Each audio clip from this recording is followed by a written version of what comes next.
Olá, bem-vindo ao 4º episódio do podcast MP com Propósito, com a promotora e candidata a Procuradora-Geral de Justiça, Vanessa Cavalazzi. Vanessa, no episódio anterior, conversamos sobre o eixo número 2, comunicação. Hoje vamos ao eixo número 3. Sim. Desburocratização, resolutividade e eficiência. Que desafio, hein? Que desafio. Então, quando nós fizemos o giro pelo Estado, uma das palavras que a gente mais ouviu foi burocracia. Nós nos tornamos burocratas, muito mais que promotores de justiça. Uma sensação de que a forma ganhou mais espaço do que o resultado. De que o final de um dia se resumia, muitas vezes, a uma sucessão de cliques e de evoluções e involuções de procedimentos, ao invés de efetivamente pensar soluções e usar do poder de agenda do Ministério Público para construir soluções e induzir soluções para uma determinada comunidade. Isso é gravíssimo. Isso é gravíssimo. E também é uma contradição em si. Porque se de um lado a instituição diz, você é promotor de justiça, né? A gente espera que você induza, seja um agente político, induza políticas públicas. De outro, a instituição formata burocratas. Ao estabelecer um sistema de avaliação que contempla a avaliação por números, ao privilegiar os formatos, as formas procedimentais em detrimento do resultado, né? E às vezes formas absolutamente desnecessárias, a gente efetivamente engessou a atuação ministerial. Essa é a sensação. E aí eu fui lá estudar um pouco sobre burocracia e li o primeiro plano de desburocratização que o Brasil teve, aconteceu na década de 80, e a descrição que ele faz do Estado brasileiro da década de 80 me assustou, porque somos nós, é o Ministério Público.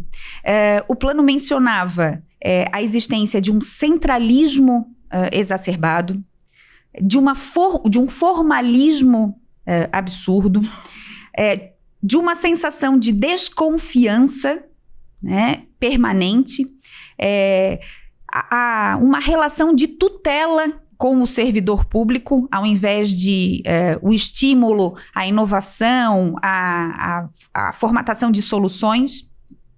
E dizia ainda que era um Estado que tendia à hipertrofia, à rigidez, a desumanização, com tendências ao gigantismo e uma insensibilidade para as aflições do usuário. Ou seja, era um Estado que desfocava daquilo que precisava fazer para contemplar a forma.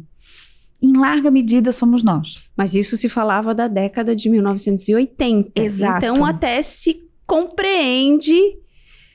Exato. A burocracia, na verdade, tem uma semente plantada em nós brasileiros. Nós temos uma herança que remete a soluções cartoriais, enfim. Nós temos que ser sentinelas em relação a isso. E dentro do Ministério Público, a gente pretende criar uma comissão de desburocratização. Ou seja, não existe ato a nascer, ato em vias de ser editado, que não passe por uma comissão de desburocratização formada por procuradores e por promotores de justiça, com o objetivo de identificar procedimentos desnecessários, rotinas superestimadas, né? Tramitações que não guardam lógica. Essa comissão também fará uma revisão dos nossos atos, identificando esses pontos de gargalo que precisam ser eliminados, né? A possibilidade, por exemplo, da criação de atos ordinatórios, como existe no judiciário, e nós resistimos muito em adotar. A gente precisa delegar à nossa assessoria aquilo que não precisa ser o promotor a fazer e liberar o promotor de justiça para pensar a sua atuação. Outra necessidade que mira na desburocratização, mas mira principalmente na eficiência e na resolutividade, é a possibilidade da gente criar um programa de assistente cooperador. O que significa isso? A gente precisa otimizar a mão de obra existente no Ministério Público, de assessoria, que eventualmente esteja subutilizada e que possa colaborar com promotorias que não se encaixam no programa Atua hoje, mas cujos titulares estão realizando trabalhos importantes, destacados, que precisam focar, que precisam de foco e que, portanto, demandam um auxílio suplementar.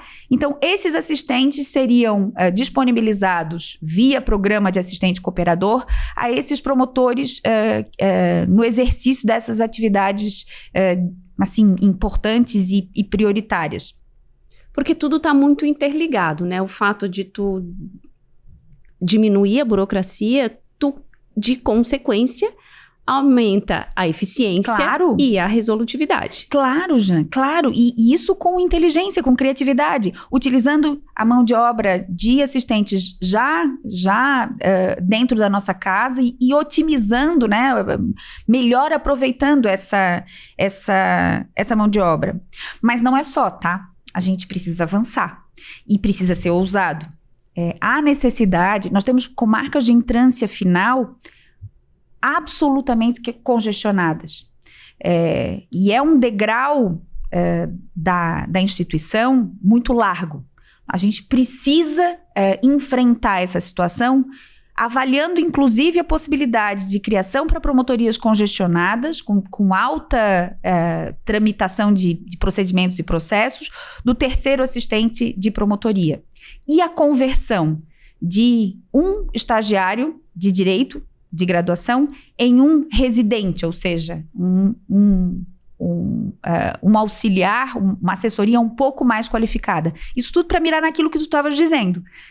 Eficiência, resolutividade, maior capacidade de resposta aos desafios que nos são apresentados. E maior capacidade de aproveitar o que já se tem. Você, pelo que a gente sentiu, então já tem isso tudo muito traçado e muito programado para que ele seja implantado de forma gradativa. Isso não quer dizer que a gente não tenha que fazer estudos de impacto financeiro, né? E que não haja necessidade de consultar a classe a respeito de como esse formato vai se dar. A gente está falando de democracia, a gente está falando de descentralizar, né? A gente está falando de democratizar essas decisões. Então, são providências para serem tomadas à luz das possibilidades financeiras do Ministério Público, e nós estamos orçamentariamente muito bem, e com consulta à classe, de uma forma bastante transparente e democrática. Muito obrigada pela entrevista, né? Encerramos aí o nosso 4º episódio. Agradecemos a audiência de vocês e já fica aí o convite para que vocês acompanhem os próximos episódios. Até logo!